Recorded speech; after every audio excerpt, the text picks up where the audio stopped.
មុនម៉ូតូងោងលឿនដូចជាគ្រាប់ផ្លោងមកដល់ផ្លូវកោងដឹកឲ្យវាំងរនាងរណោងកាច់ចកូតមិនតន់ហួចចូលផ្ទះអូន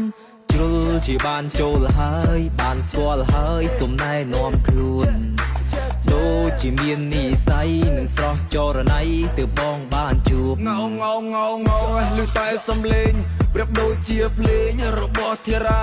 សុខសៀបបញ្ចូលទ្រឹស្ដីស្នេហាសំដំជីវ៉ាឲ្យប្រងស្នេហ៍បងតាមពិតរូបបងគឺគ្មានបំណងបើផ្លូវមិនកងបងនឹងទៅត្រង់សុភាពបុរសមិនចេះសាសងមិននិយាយឲ្យត្រង់គឺបងស្រឡាញ់អូនទោះបីម៉ូតូបងវាសេរីចាស់ក៏បងម៉ូតូចិត្តដូរយកសេរីថ្មីបើព្រមស្រឡាញ់បងនឹងឲ្យម៉ែលក់ដីមកតដឹងអូនស្រីធ្វើជាប្រពន្ធព្រោះមនុស្សដូច